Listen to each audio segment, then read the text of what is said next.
All right. Welcome, everyone. On behalf of the Friday Institute and NCPAPA, we welcome you to our third discussion since we've entered into this really dynamic, engaging space for teaching and learning. We hope that you are all excited to be with us. We hope that you are finally maybe getting to a place where you can breathe just a little bit and maybe start to resume a little bit more of the leadership capacity. But we also know that everybody's kind of coming into this at their own pace and with lots of different situation and elements that are coming into play. So again, we are really excited to have you. As I mentioned, we are very excited to have the partnership with NCPAPA. We have had the opportunity to work with them for many, many years. They serve as amazing thought partners. And so much of this work is a result of their partnership. So we are really excited to have Tracy Story from NCPAPA with us today. Tracy, did you want to say hi really quickly? Yeah, thank you so much, Shayla. Thank you for hosting this today. I'm excited to be with the secondary group.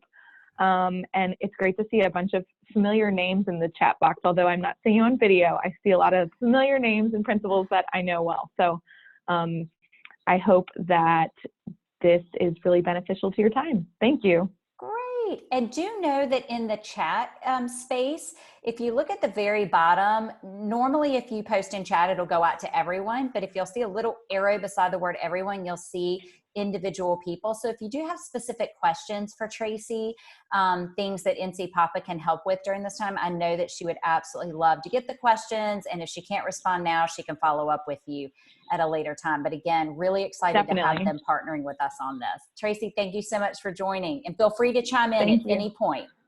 Thank you. Thank you. I will. All right. Okay, so jumping in, if I could get my slides to move, here we go. For those of you who have not met, my name is Shayla Rexroad. I am part of the Friday Institute team that is helping to bring you these discussions.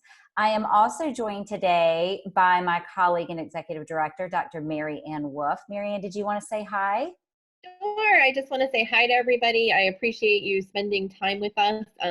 We really want this to be meaningful and helpful for you, and just to know that we appreciate what you are doing every single day and knowing that it's probably changing every single day.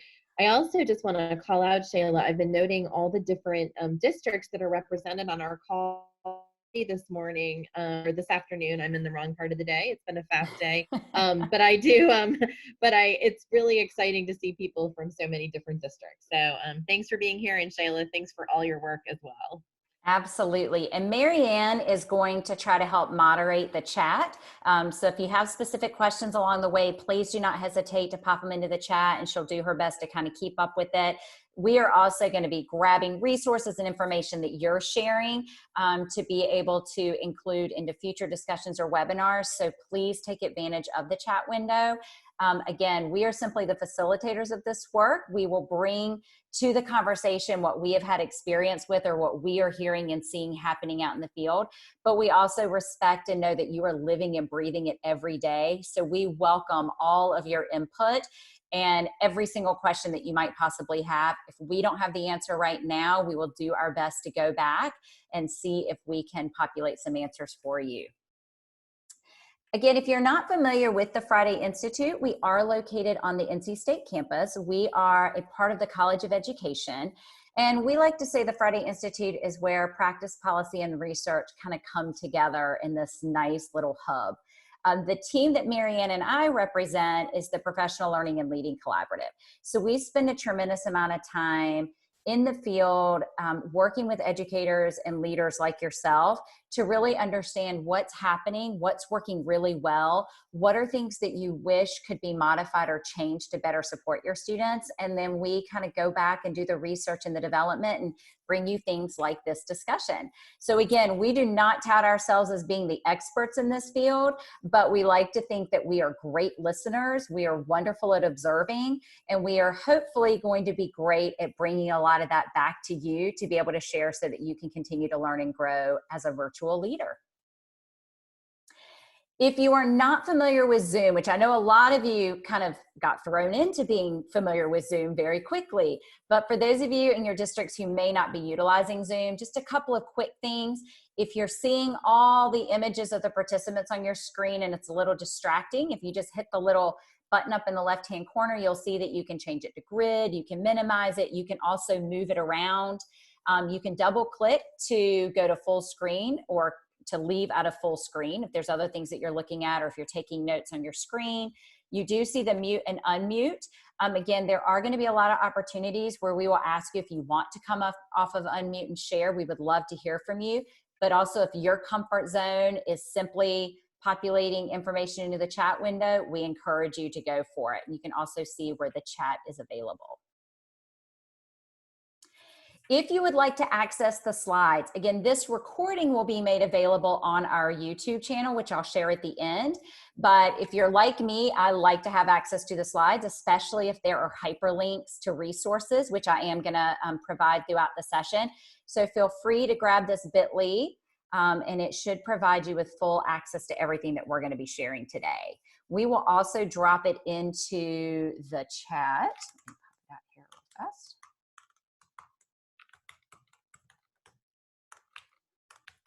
There you go. Hopefully that link will work. And if not, just let us know and we can repost it and correct it.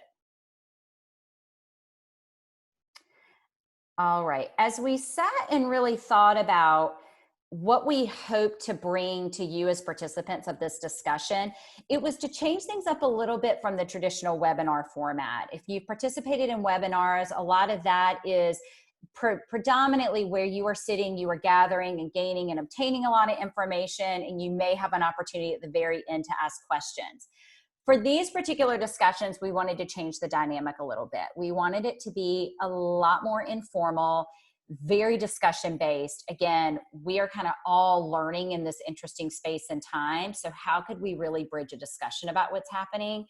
Also, to make it something that everybody feels like they can contribute to. You are all experts right now, so we want to provide that space for you to share, but also recognizing that this is co-led with you. So as I mentioned in the beginning, we want to hear from you.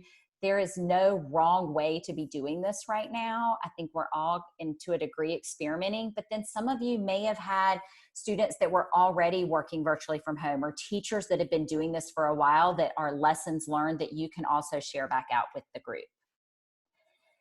Again, as I've talked about earlier, question asking is absolutely invited. Open-ended questions are asked and appreciated. Again, we will do our best to address and answer them. If not, we'll do our best to get back to you.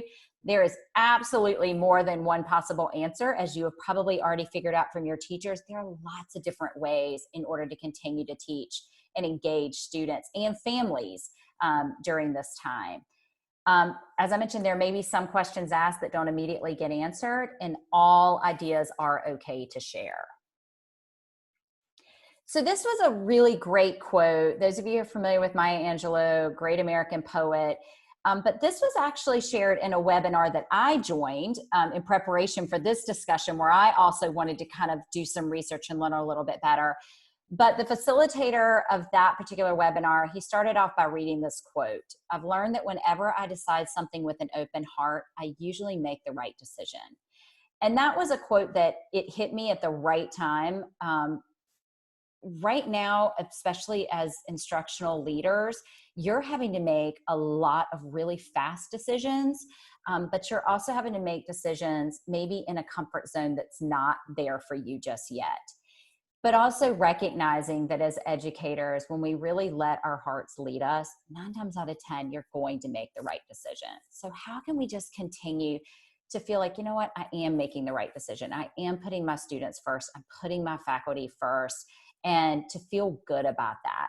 So what we would like to kick things off with, if you have not already told us your name and your school and your district, please add that into the chat. If you have, if you would also just add into the chat one decision that you made this week that you are really proud of. It can be personal or professional. For me, it is that I finally got to a place where I was comfortable letting my girls' normal instructional routine go. For 2 weeks, I have fought it. It has brought what I now realize is unintentional and unnecessary stress into our household. And I finally just decided my girls are old enough that I need to just give them choice and let them work at the pace that they need. And what they get done, they get done. Whatever they don't, it's okay. I am going to breathe in the afternoon and I'm going to sleep better at night. So I would love to hear from you. What are some of the decisions that you are making personally or professionally that you're feeling really, really good about? So I'll give everybody just a second. You may not have even reflected on this before. So it's a great time to stop and just get that affirmation that you are doing great work right now. Oh, love that you held a town hall meeting, Cindy. We're going to talk a little bit more about that one this week. That is awesome. Yes, Tanisha, keeping a routine. That has, for myself, taken a couple of weeks. And I'm normally a fairly organized person. But yeah, it like threw my whole life into a whirlwind. So it was getting adjusted to that. Oh, Jackie, I'm so happy to hear you're not going to retire. Yay! We need the Jackies of the world sticking through this. And I do worry, if we will see some teachers make that decision. And I do hope that when this is all done and we get to be back in our buildings, that people will look back and see that, wow, I amazed myself. Look at what I was capable of doing whenever I put my heart into it and I made those right decisions. So these are great. Yes, learning how to use a digital learning platform. Self-care, that's a huge one. We're going to talk a little bit about that today. That's a really, really big one right now. Again, as educators, there's an article I read years ago where educators, doctors, preachers, and nurses tend to do the least amount of self-care. We talk a lot about it. We give it to a lot of other people, but we always don't do it for ourselves. So we are definitely going to talk about that. And Sharon, I love that you're figuring out how to unplug. That is a really key part of maintaining momentum. So please continue to populate those out in the chat. I'm loving and seeing the progression that you all are making, but also learn from each other. Maybe you'll get some ideas of, oh, I hadn't even thought about doing that. Shayla, I wonder, I'm noticing a couple of these. I love the balance between what you're doing professionally and personally, but also knowing you have to rejuvenate and get energy so that we can do this really hard challenge. Everything is new, which is so hard.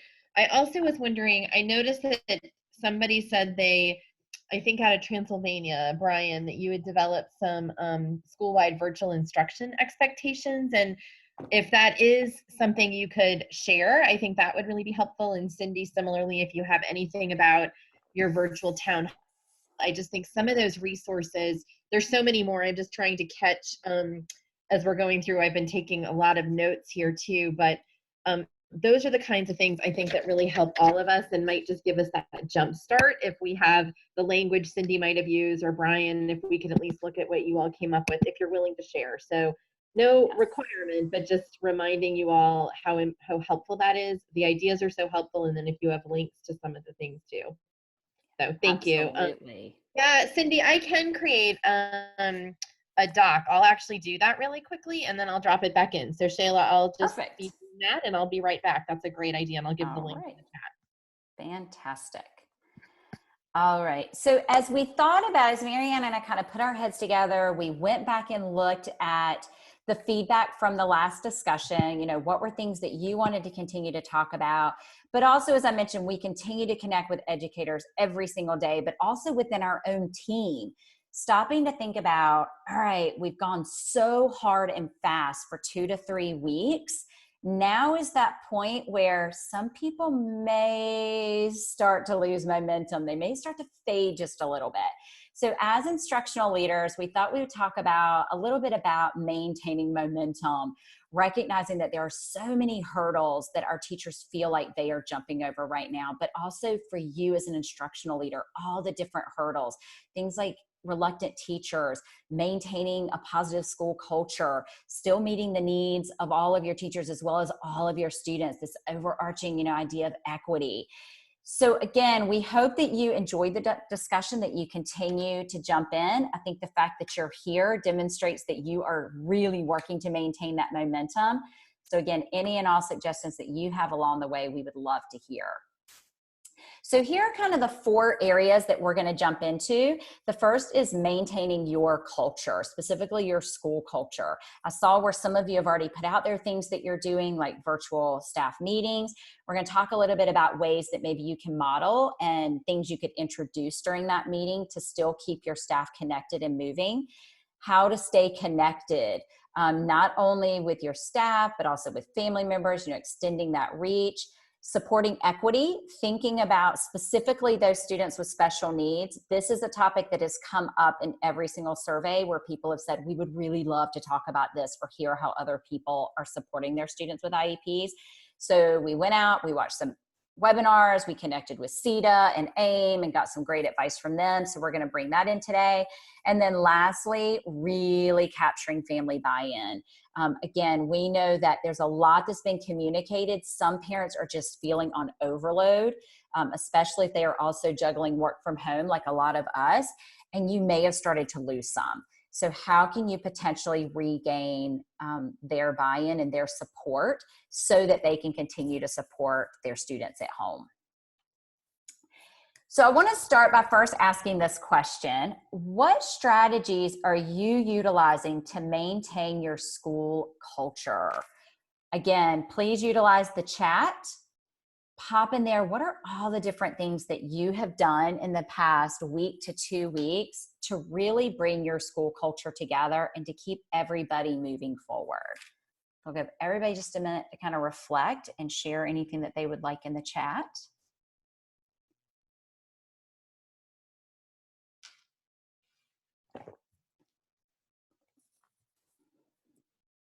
Oh, I love the virtual spirit week. That's one that we're going to talk about. Oh, Tanisha, I like the flip grid for a different topic every day. Yes, touching base with individual teachers is a great way to keep them moving forward. These are all fantastic. Virtual PLCs, postcards. It is that interesting time where we get to revisit paper and pencil, mail distribution. Quarantine Oween. Oh my goodness, I love that, Curtis. All right, if you have any pictures that you are willing to share, or if you post them on Twitter, if you'll put your Twitter feed, we would love to see some of the pictures of your staff. I do not doubt that it brought some laughter to the day. And Marianne just popped the link in there for the document if you want to grab it. I'll ask her to kind of periodically post it, so if it gets lost in the feed, you can find it. But again, if you have specific links to things, we would love for you to put it out there. These are fantastic suggestions. Thank you. And please continue to populate.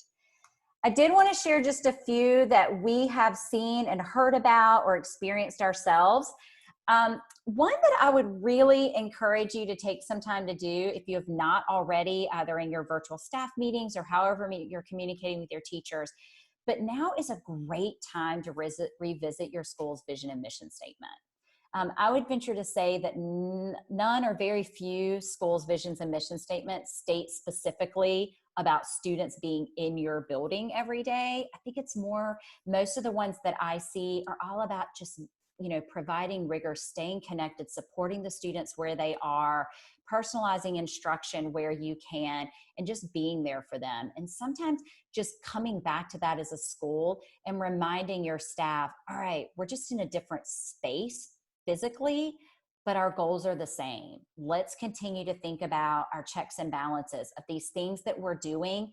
Are they coming back, and are they continuing to help us move forward with our vision and mission? But this might also be a time for you as an instructional leader to recognize, ooh, it might be time to maybe update our vision and mission. We've learned a lot the past couple of weeks. Are there things that maybe you just personally start to take note of that when your staff has that opportunity to come back together, do you revisit? Another big one, I actually am stealing this completely from Danny Steele. He posted this on Twitter in 2019. I have held on to it because I just loved his suggestions for ways to build culture. And I think these are really great recommendations for you. I think some of you even put in the chat that, at your virtual staff meetings, you were kind of setting expectations for what's happening. But I loved his 5 recommendations, and you can certainly reword if you like to wordsmith and frame it a little differently. But I really love this idea of finding solutions rather than complaining about problems. I'd venture to say you do have those teachers who are still in that phase of thinking that this is going to end next week. And it's okay, how do we start to transition from looking at these as problems into opportunities? What are new ways for us to think about teaching and learning that we could continue to do even when we come back? Collaborating with others in the decision making, continuing to encourage them to be a part of those virtual PLCs, to share. Above all else, give colleagues the benefit of the doubt. I think all of your teachers are entering into this at a different space. You probably have some that were ready to jump in on day 2. They were ready to go virtually. They had their back screen set up, their mics on. They had lessons ready to go. They were jamming. And then you have others that are still learning the digital platform. They're still becoming familiar with Google or Zoom. But it can also be a space where it can be very easy for colleagues to start to go, wow, what is taking them so long? What's going on? Or the vice versa of, oh, look at them. They're always the first to jump in. But what are you doing to really encourage your colleagues to, let's give everybody the benefit of the doubt. This is a learning curve for everybody. A big one that I saw being popped out here is celebrate every little victory. It may seem very minor to you, but it could be huge for the person that accomplished it. Asking them to post things like, what's a decision that you made you're really proud of? Or what is one thing that you feel like you did this week that helped you to grow personally or professionally? And again, coming back to that school vision and mission, keeping the focus on the students. Again, recognizing, yes, we are juggling home life in a way we never have, personal lives in a way we never have. But when they are focused in on work and school, just continuing to have their students as the focus. You really can't go wrong. A couple of others, finding moments to laugh. This actually came from a research study I found. I'm working on a blog right now, similar to what we're talking about. And I started to think about the power of laughter, because you hear about it all the time, but I wanted to specifically know what exactly happens in your brain and your body when you laugh. So I have linked the entire article, but they talk about your heart rate rises, you jiggle with mirth, and your brain releases feel-good neurotransmitters. I think all of our teachers are at a space and time where they just need a really good laugh. So I'm not going to play this one right now, but this is actually hyperlinked. And I can also, it's on the hashtag #MineolaProud. I shouldn't have put the space in there. But this one absolutely cracked me up. I'm not sure if it's the whole district or if it's one school. I think it might be one school. They all got together and they did a rendition of the Brady Bunch, where all the different faculty are chiming in and singing. Students come in and start singing. Family members start singing, but they've written this whole song about being Mineola proud. It is absolutely hilarious when the kids get on there. Their part is, I have no idea what show this is, because they don't remember the Brady Bunch. But it was just, it brought laughter, but it was also a great way that you could tell this instructional leader, who is this gentleman right here, he really got creative, and it might not have been his idea. It could have been somebody on his staff, but they pulled together, and you can tell there were probably a lot of laughs that came from making it, but also a lot of laughs from the people who watched it in their community, who recognized these people that, I'll be honest, some of them cannot sing, and they have probably figured that out, but it was still the fact they put themselves out there to bring laughter and joy to their community. So again, just thinking about, what are just those things that you're sending to your staff that could just be funny? They could just be a funny video. It doesn't even have to be instructional, but just things that are potentially going to help them laugh. Also, and I heard some of you put this out there, I am seeing more of this, and this is actually Jordan Matthews High School out of Chatham County. I'm very proud to have the opportunity to work with them. I absolutely love them, but they have been hosting a staff and student virtual spirit week. And each day they ask students, they have different things that they're doing. This was Snackaless Spirit Day. So they were asking students to post pictures of what they were snacking on, because I have a feeling they're working with them also on healthy eating during this time. But again, I saw, where somebody mentioned that their staff, they're taking pictures of them in costumes. I think there's lots of different ways that you can engage teachers and students, and even maybe create a competition within the Spirit Week, but just being really creative with the things that you ask the students to do each day and to post pictures about. So I see you guys are continuing to post links and put suggestions out there for how to just kind of keep your culture moving forward. So please continue to share. So we're going to transition just a little bit to this idea of keeping your teachers, specifically your teachers, connected. So culture is kind of like whole school, big group, but now we're getting a little bit more individualized into encouraging your teachers to stay connected without necessarily you always having to be connecting with them. It's how are they starting to connect and work and make that decision making together. So if you want to take just a minute or two to populate any ideas or things that you have out there, you can also, if you'd rather just add them into the document that Marianne has shared, you can do it that way. And then that way you have them to go back and look at. It's whatever you are most comfortable with. But how are you encouraging all of your teachers to stay connected, even those who may be a little reluctant so far to the virtual space?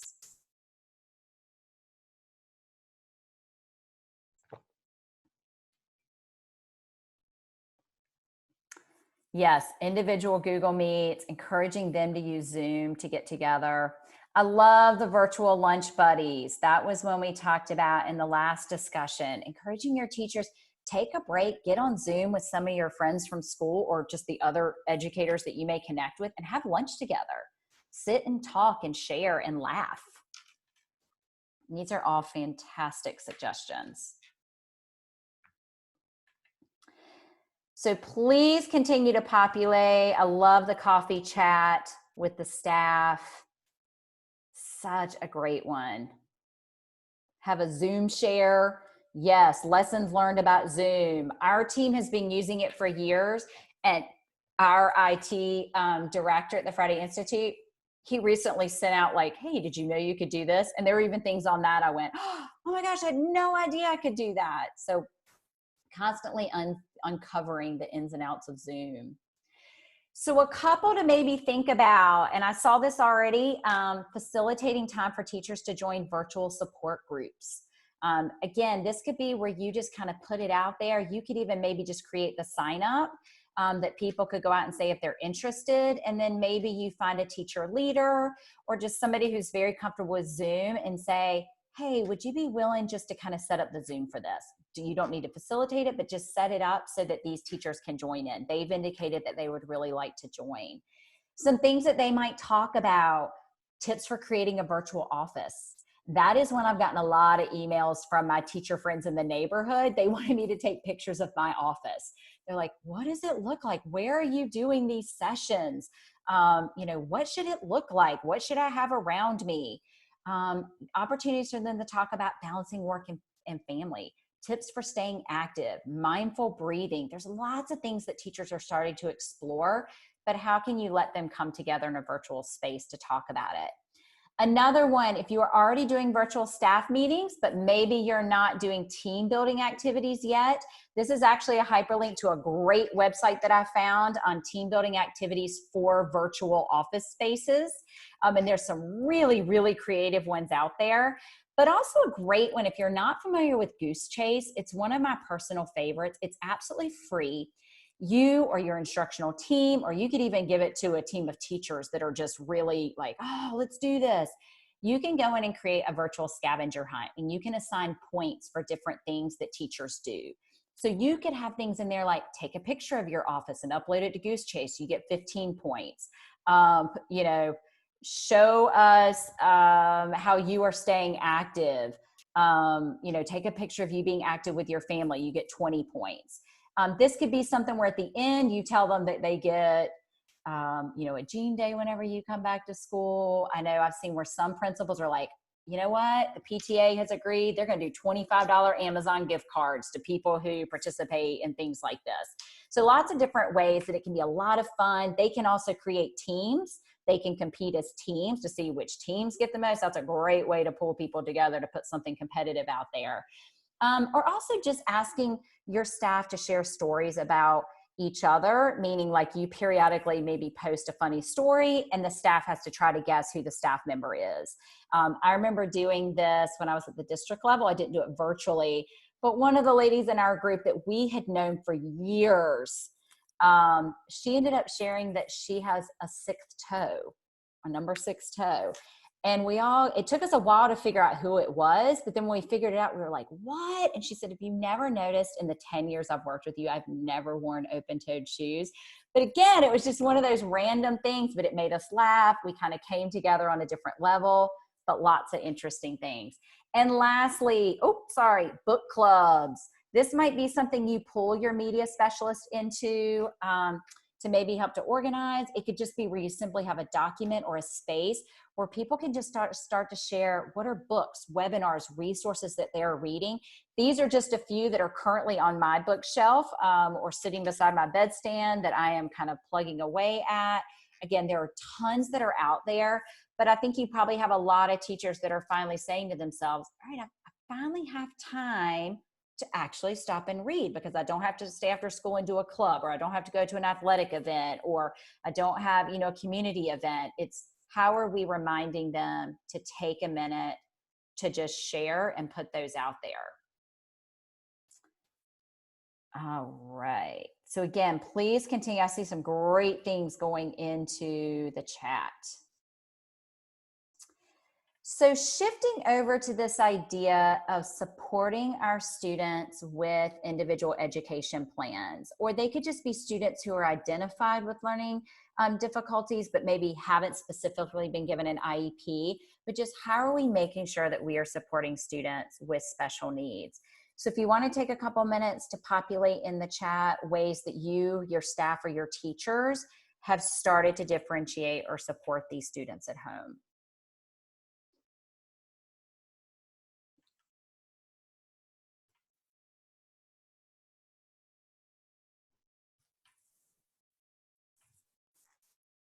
Yes, a day or small group Zoom sessions with EC teacher is huge. Making sure that they are feeling included, that they are partnering with the teachers in this process.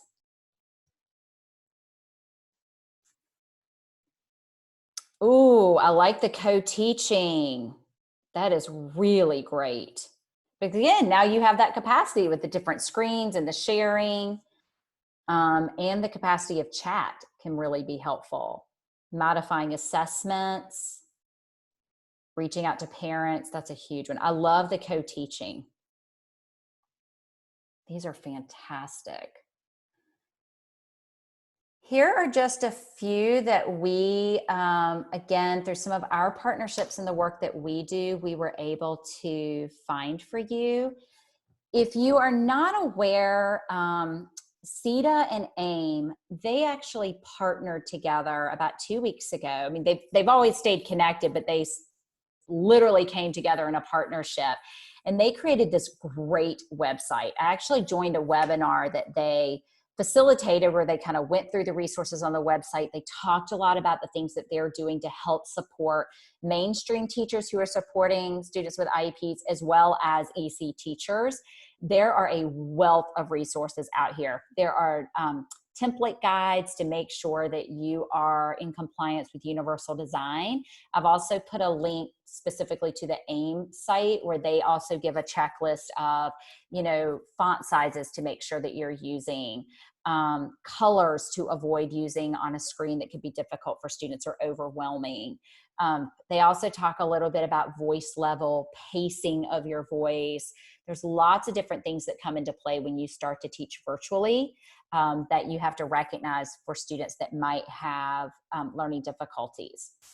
So again, they are also AIM. They are hosting weekly webinars, and that's information is on that website, as well as they are hosting office hours where you can actually reach out to them and they will have one-on-one conversations with you. They have an entire team set up during these office hours.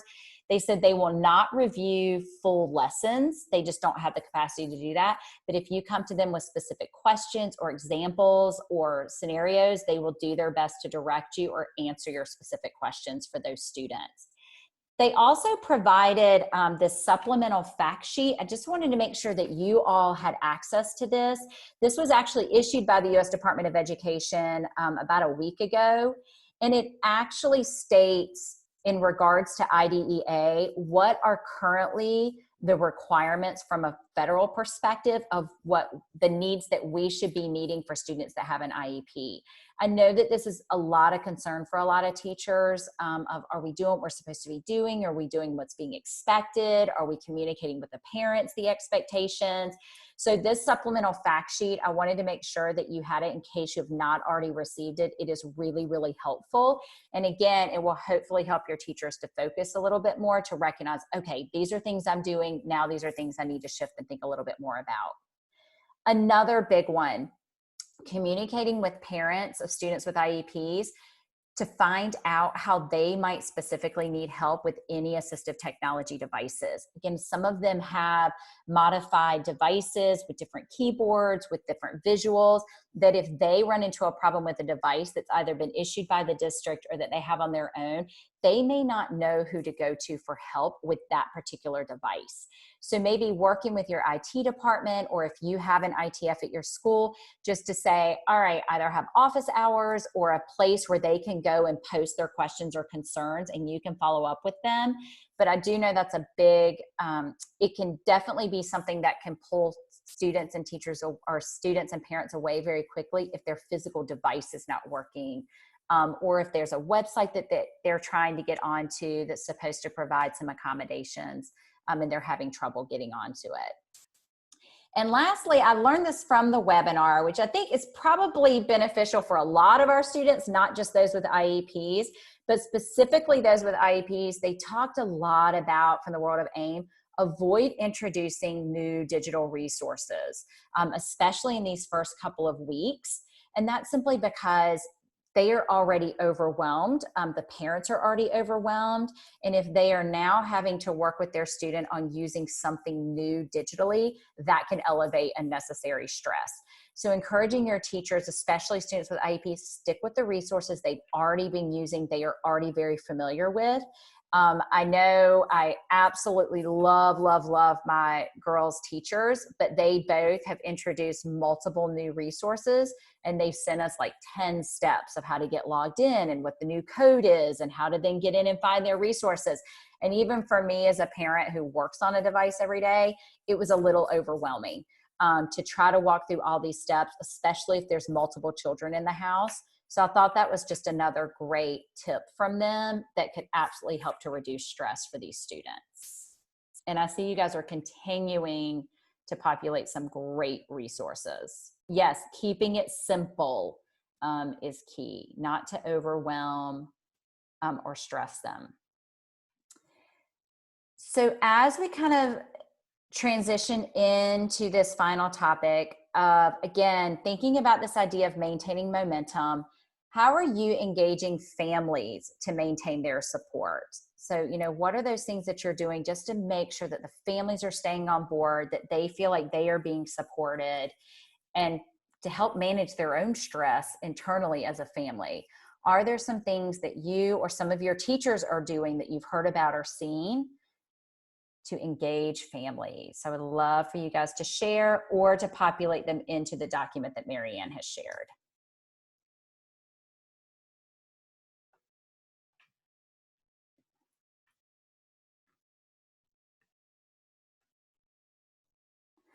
Yes, supporting our English language, our bilingual or multilingual community is a really big one.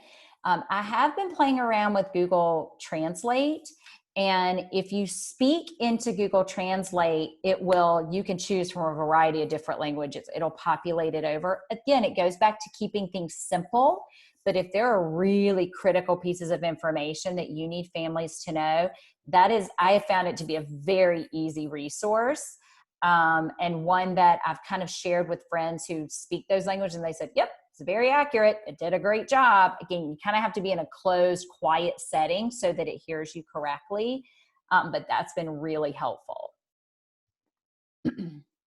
Morning announcement videos. I love it. I am seeing more and more principals jump out there and kick off the morning with those announcements, the pledge, all the things that you would normally do with your students. It is a great way to also get families to listen in, especially if they are not set up to receive your emails or robocalls. This is another great way to capture them, is to get on Twitter, do live feeds with them, because then they can always go back and watch them later. So fantastic ideas. A couple again that we have come across or experienced or seen, as a couple of you mentioned, offering virtual town hall meetings. And Cindy, hopefully you were able to share kind of the structure of how you did these. I shared in the last discussion that I had joined a virtual town hall meeting being hosted by some of our local government representatives, and it was wildly successful. They simply set up a Zoom. It was Q&A only, so everybody remained muted, and it was just where parents could post questions. As people liked a question, so you can tag a question and say, ooh, I really like that question. The more a question got tagged, that one would get moved to the top. But they were committed. They stayed on for an hour and a half, and they literally addressed every question that came up. Or they were very clear in saying, I don't know the answer to that, but in our next virtual town hall, I will do my best to share or get that back out to you. But this is a great way just to give a space for parents to come together and get their questions answered. I do recommend creating a survey ahead of time where parents can submit their questions. And that way you can streamline and see that, oh my gosh, okay, we have 50 parents that have all asked us about graduation, or we have 50 parents that have all asked us about athletics. All right, let's just go ahead and address those early on. But I would also encourage you to record your session and make it available. You can either do it in a private site, in a public forum, but for those parents who can't join or who want to be able to go back later and listen. I think also by having them submit questions ahead of time, it'll help you to know who from your staff or from the district you may want to invite to be a part of the conversation. So if you see that there are a lot of questions about supporting students with IEPs, you might invite your EC teacher to join. Or if there are questions or concerns about internet or devices or links to websites. I know a lot of conversations are starting to pop up about digital citizenship. Remembering the North Carolina DLCs, that is right now extremely critical that teachers are reminding students of how to be responsible digital citizens. They have a lot of free time right now, and our secondary students, they might be posting things out there that it's that really quick reminder. There's this thing called a digital footprint, and it's with you forever. So again, being very careful about what they are choosing to post and put out there. Another might be to work with your PTA or school counselors to facilitate a family support group. You could have specific groups for parents of bilingual students or EC students, but you might also just have a universal parent support group. I actually saw today where one of my colleagues posted on Twitter, he is looking for a parent support group. He is looking for those group of parents that are finding ways to engage their children, to keep them moving along. He's really worried about his youngest son is starting to regress. He's seeing that happening with his learning, and he's looking for, where is that group? Where do I find you? So I think parents are definitely at a space right now and at a time where they might be looking for that connection with other parents. And lastly, this was one that I think was shared in the last discussion. I may have picked it up from another webinar, but where a school created a spreadsheet, and you could do it, if you're doing it in Excel, you could have tabs along the bottom by grade level, whatever works. You could probably pull it from PowerSchool, but where every student was listed. And as parents, as teachers connected either with a student or a family member, they could go in and quickly document it. It could be something as simple as putting the date and the time. They don't have to give all the comments of what was discussed, but this is a great way for you as an instructional team to periodically look and see, are there families or students that you are having little to no contact with?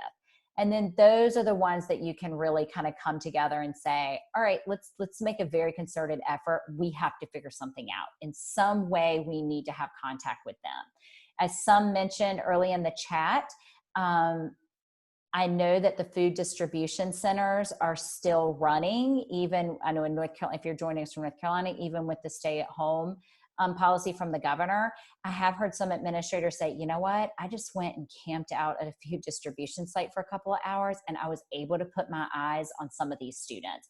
From afar, I was able to wave and call their name, and just for them to see that I've made that contact with them, it brought relief to a lot of teachers who were really stressing because they had not heard from students.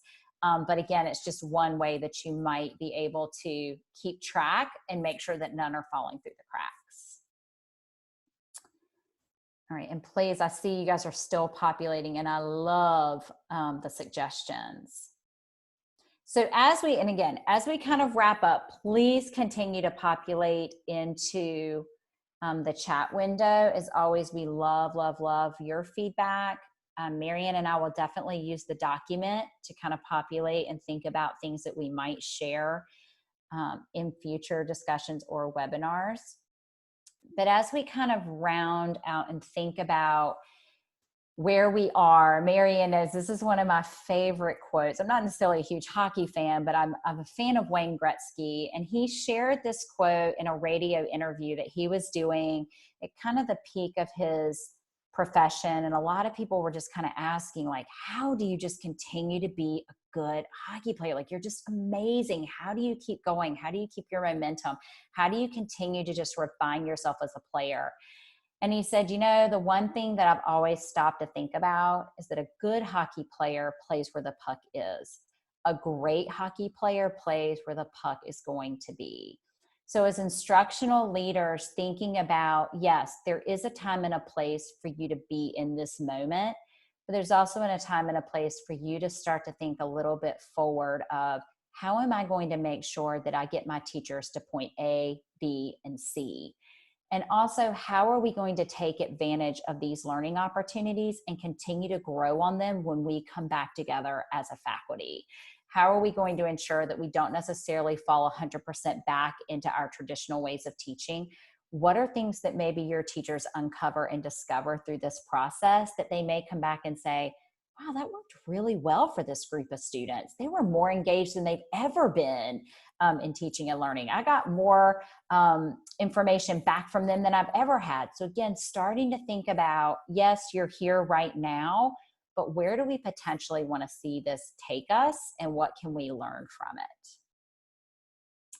A couple of ways that we would love to help you and your faculty continue to learn. We do know that there are a lot of teachers out there that are really asking for additional professional learning opportunities, but they may want something that they can pace and do in their own time. Some may be doing it in the wee hours of the morning, others, late at night. But the Friday Institute, we are really, really excited to be able to offer a series of MOOCs, which are massive open online courses. If you are not familiar with MOOCs, they are absolutely free. They are self-paced. There are discussion spaces where, just like we were doing today, teachers can post, or anybody that chooses to take it can post ideas, responses to different things that they're learning about. We have several, as you can see, that we have opened that we previously were not planning to open to summer, but we went ahead and opened the courses now so that folks could get in and start to take them. But again, we hope that you will take advantage of those. And again, the one for social emotional reading, foundations of reading, and teaching mathematics, they're about 20 to 30 hours of completion. But again, it's completely self-directed. Teachers can pace themselves. I think between now and the time that all this ends, if they just even put in, 2 hours a week, they would be wildly successful. They do earn a certificate at the end. So again, if you're working with your teachers who might be a little concerned about getting renewal credits or just staying up with their credits, this is a great way to encourage them to continue to learn. We also have a lot of groups within schools that are doing these together. So if you have a group of teachers together that say, okay, we're going to work through the social and emotional learning one as a team. We're going to get together and have a weekly Zoom session. We're going to talk a little bit about each of the units. Marianne, correct me if I'm wrong, I believe there are 7 total units in the social and emotional learning. There are also facilitation guides. So if you have somebody that says, oh, I'm willing to kind of be the facilitator for this, there are great questions and things that they can use in order to continue the conversation. So I think there's a lot of flexibility with how your teachers can choose to approach this. Yeah, and Shayla, just 2 quick notes. There are the PLC guides. So if that's one of the ways you want to help your teachers stay connected, you can use the PLC guides. They're very directed. They're designed for 45 minutes, like we know most PLC sessions typically are. So that's really helpful. And then we've also added a discussion piece around SEL from a distance, because we know that teachers, they can even be really expert in social emotional learning, but as they transitioning to more remote settings, what does that look like for them? And so we've seen a huge uptake in our numbers. They're always great, and they've like, I think we're almost into tripling in the past 2 weeks in terms of interest. So, we're happy to work with you if that's something we can support you, or you can just have them sign up and then, bring them together. It's a great topic for discussion.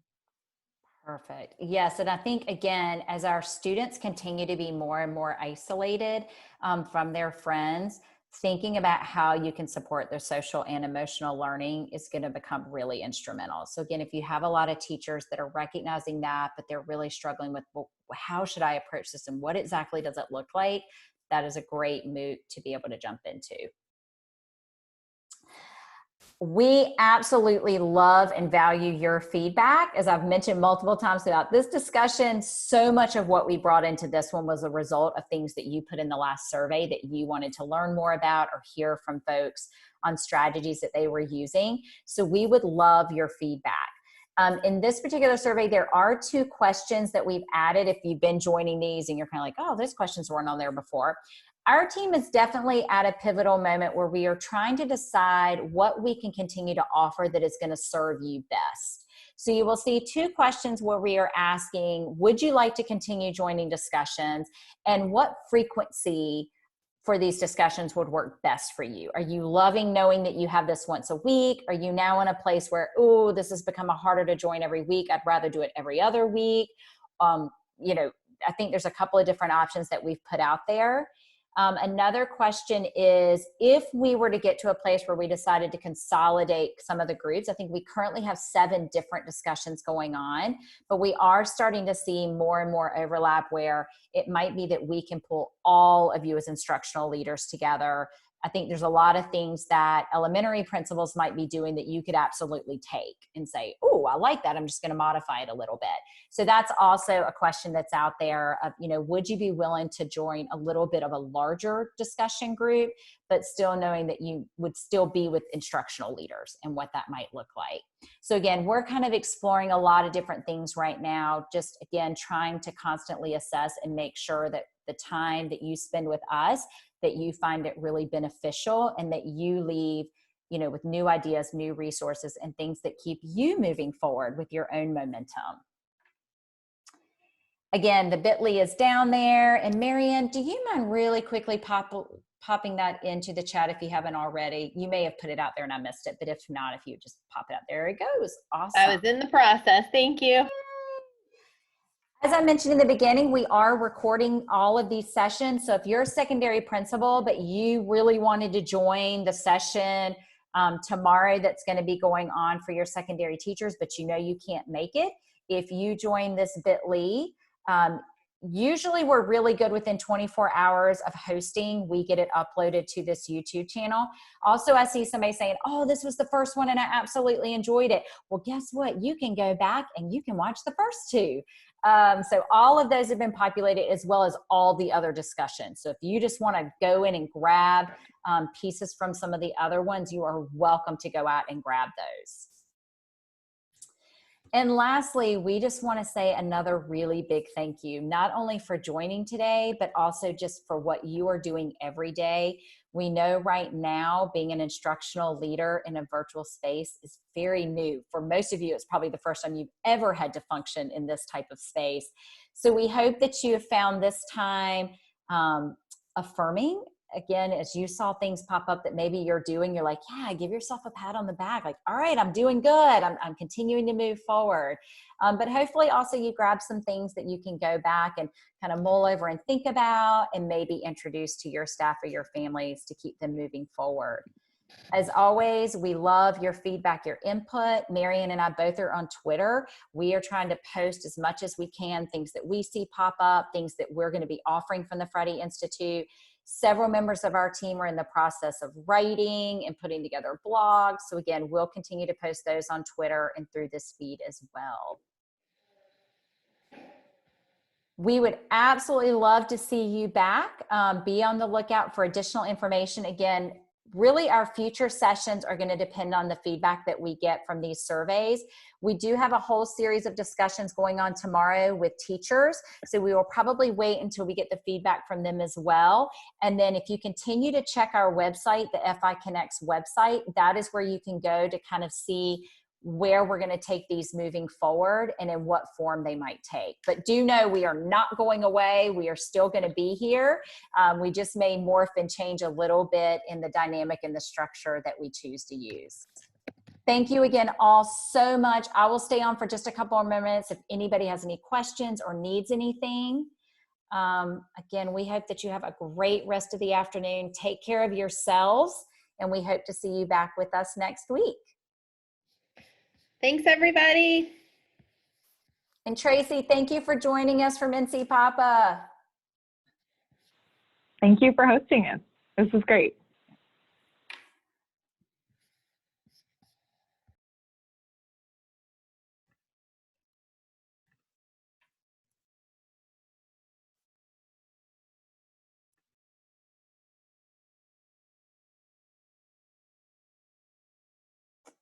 Marian, if you would send me in Slack the link to that document, I'll add it to our feedback form that Jackie created for Hiller and Heather.